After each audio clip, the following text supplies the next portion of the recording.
What happens when you take one of the most streamed songs of all time, say Drake's One Dance, and record it onto the oldest format of recorded music, a wax cylinder?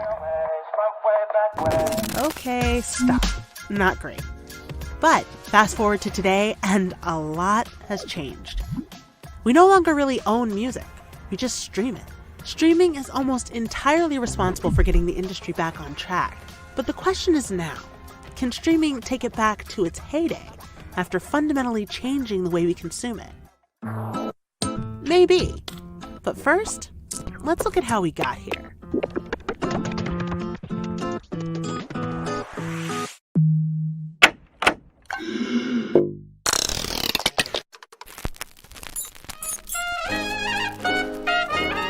So, back to that phonograph. This was the start of it all. Mary had a little lamb, its fleece was white as snow, and everywhere that Mary went, the lamb was sure to go. Thomas Edison's invention meant that for the first time, people could listen to music from the comfort of their homes, and it could also be shared and sold. As the phonograph's popularity grew, a few enterprising Americans came together to form what is now known today as Columbia Records. Over the next 5 decades, the phonograph took different forms, from this cylinder shape to flat discs, until finally being replaced by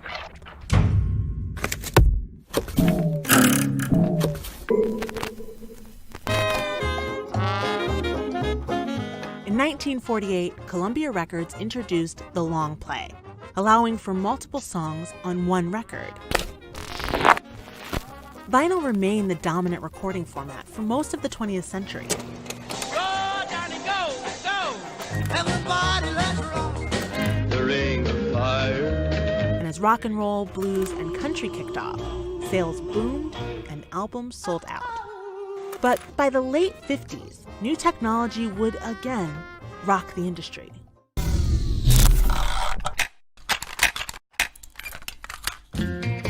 When first introduced, the RCA magnetic tape wasn't a game changer. But being able to record music on a smaller device for greater portability inspired a series of innovations. Adoption by car makers ensured a quick rise in the tape's popularity. And by the late 60s, most cars offered 8-track players. For the first time, driving down the interstate and listening to, say, the Beatles was possible. Road trips got a whole lot more exciting. But it would be Sony that changed the game with the iconic, yes. With the Walkman, listeners could take music with them whenever and wherever. Around the same time, MTV launched, giving record labels an opportunity to market their music. For artists, that meant it wasn't just about the song anymore, but the ability to offer a whole artistic package, and that became a big focus for icons like Madonna and Michael Jackson. But with the rise of the digital era came the unraveling of the cassette tape.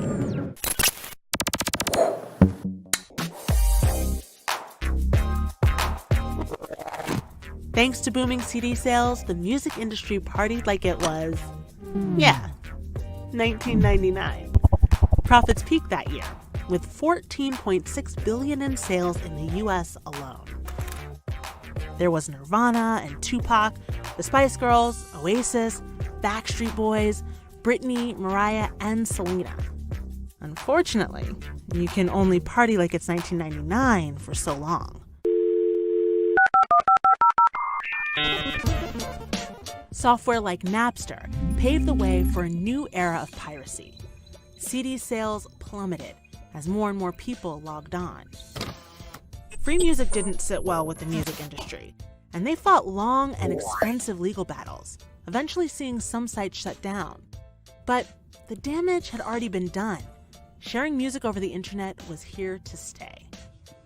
I've got an iPod here. And true, with the introduction of the iPod and MP3 players, the industry did see a boost from digital downloads. But it wasn't enough to make up for the dwindling physical format sales, and artists were forced to tour more to bring in the dough. Meanwhile, streaming, was just getting started.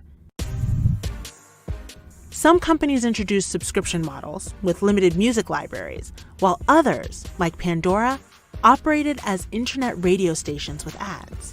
But the breakthrough came in 2011. Swedish startup Spotify managed to do what the others could not: license a vast library of music.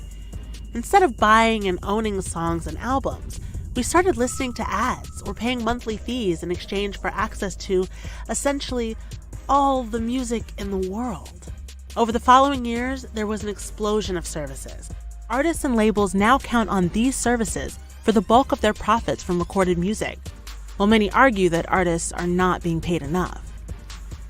Although streaming is responsible for huge revenue growth in the industry, tech companies aren't yet making money from it, and it's still not clear how they will, as they continue to prioritize growth over profits.